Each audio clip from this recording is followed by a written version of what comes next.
The beloved Empress has died, and with her passing ends the longest tenure of peace known to the realms. For before her body was even laid to rest, the other noble houses began their plots and schemes, each of them gathering their resources to decide who will sit on the empty throne. How will they take the kingdom? Who will take the kingdom? Fate of the realm truly rests in your hands. Hi everyone, Michael from the Game Board here, and if you're watching this video, more than likely you've been introduced to a game called FourPathsToPower, a competitive 1v1 card game still very much in development by our friend Charles Martin. In this video, I will endeavor to explain the rules to you, the roles of each of the cards, and how to win Chapter 1 of FourPathsToPower. Unlike other competitive card games you may be familiar with, FourPathsToPower only requires that you have 2 standard decks of playing cards. And for Chapter 1, which is what we will be going over in this video, you only need 35 of those cards. Put simply, all of the clubs, all of the spades, and the hearts numbered 10 through 2. To set up your side of the board for a Chapter 1 game of FourPathsToPower is very simple. Simply take all of the spades, clubs that you have into a pile, shuffle together, and set aside as a draw pile known as the keep. The hearts are shuffled together in their own stack, set aside on the other side of the board known as the sanctum. So you've assembled your sanctum and your keep. Let's talk about the board itself, how everything plays, and what all of these cards mean. To start a game of FourPathsToPower, you and your opponent flip the top card of your sanctum. If during this step both hearts revealed have the same value, then simply move the top card to the bottom of the sanctum, face down, and reveal a new top card. Do this until you both have different hearts, and whoever is the highest will be going first. Each player draws up to a hand of 7 cards. Okay, now you have a full hand of cards and no idea what any of these cards mean, but I will teach you. Your face cards are your royals. These are the cards with which you will use to do battle with your opponent. The other numbered cards are your resources. They are played to royals. Your spades are your shields. These are your defensive measures. They protect your royal from incoming attacks. Your clubs are your weapons. These are the resources your royals will use to attack your opponent. Important to keep in mind that a royal cannot have more than 3 resources attached to it at any time, and can have no more than 2 of a specific resource. For example, this queen could take a 3rd resource as a club, but could not handle 3 clubs. It is good to see these cards and what they do, but when they are initially played to a royal, they come out as inactive and will be activated on your next turn. So, on your turn, each of your royals has one and only one resource action, using any of the active resources attached to them to do one of 2 things. One would be to attack, using any active club resource they have attached to them to attack their opponent, either attacking a royal or attacking your opponent's sanctum. When choosing to attack with one of your royals, that royal may exhaust any or all of the club resources attached to it. For example, my Queen of Spades has a 4 of clubs and a 6 of clubs resource attached to it. Therefore, she can attack with either a value of 6, a value of 4, or a value of 10. The other option is to fortify, using any active spade resource to add defensive power to your sanctum, protecting it from attacks.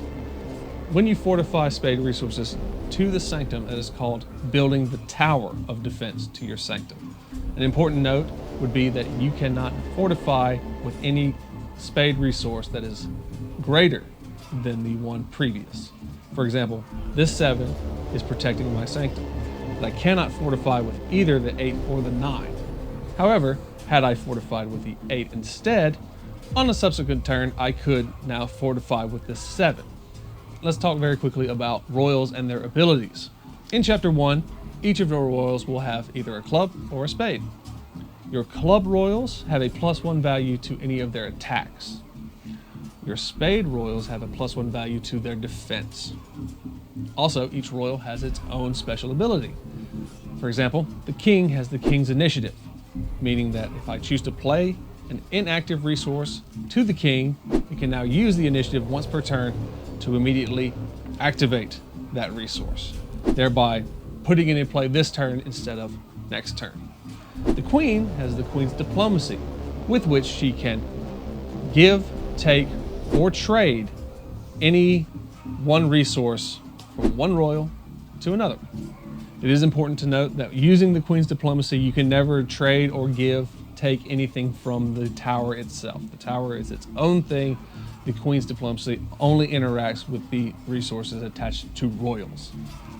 And finally, there is the jack. The jack has the jack's focus. Remember earlier when I said that you can't have any more than 2 specific resources attached to a royal? Well, the jack, of course, breaks that rule. You can, if you have a jack out on the field, attach 3 of the same kind of resource to it. But you still can only attach a maximum of 3 resources to a jack. So we've gone over royals, we've gone over resources. One last little thing to touch on are the aces. In chapter 1, you only have the ace of clubs and the ace of spades. Now you can use these as regular resources attached to royals with a value of 11. It is important to note that only one ace can be attached to a royal. You can never have both aces attached to a royal. Another way to use your aces is to open up gambits. You can play an ace from your hand to do a specific and special action.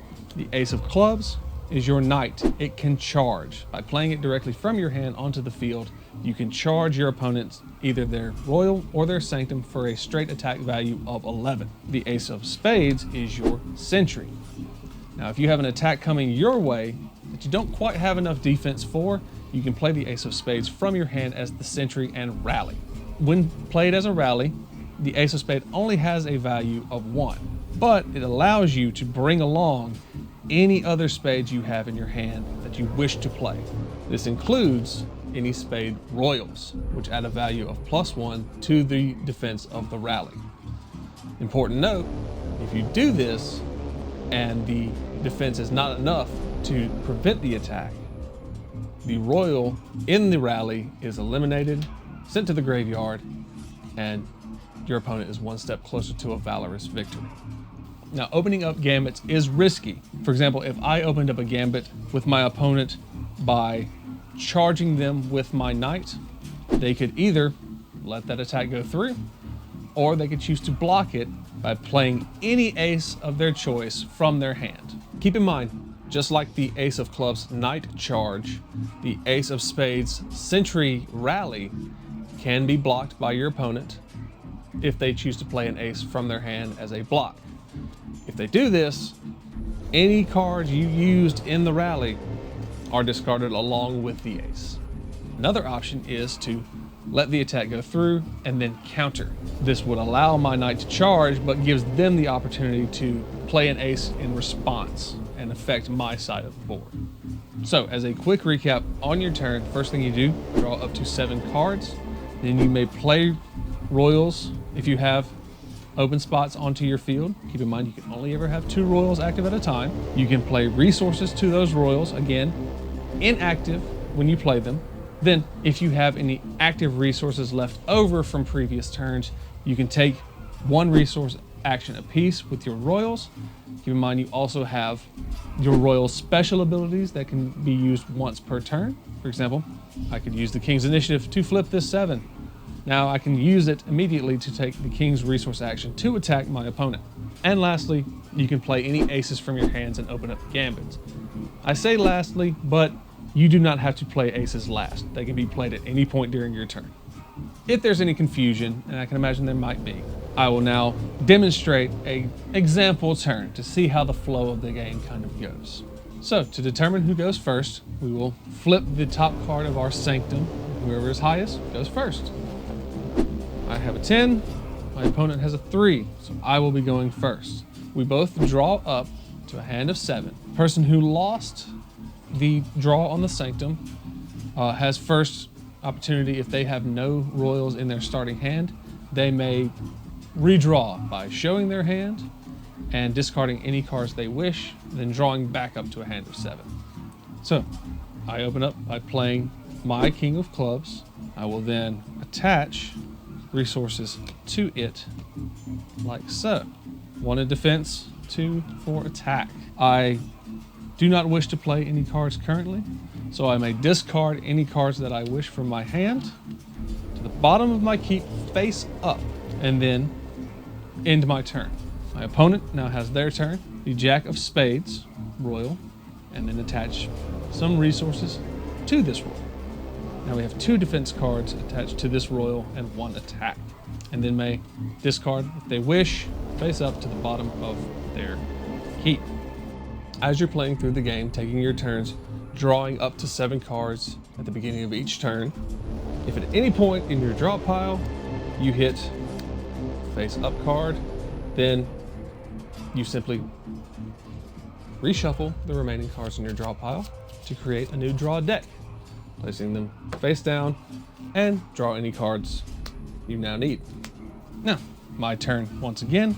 I draw back up to a hand of 7 cards and activate any of my inactive resources. If I so choose, let's say I think my 11 attack, the 3 plus the 7 plus the +1 from the Club Royal, my 11 attack can get through my opponent's defenses. So I use King's Resource action to attack this Royal.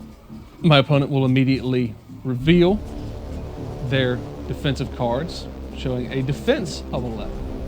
My attack of 11 is discarded.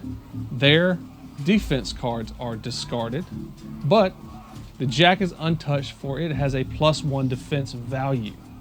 Your Royals have effectively 1 health. If they ever take any damage, they are moved to the graveyard and removed from play.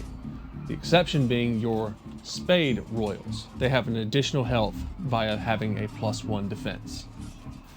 Any resources used in this are discarded face up to the bottom of your keep. When attacking an opponent's Royal that has Spade defense resources attached to it, you do not necessarily need to get through all of their defense at once. You can do partial damage.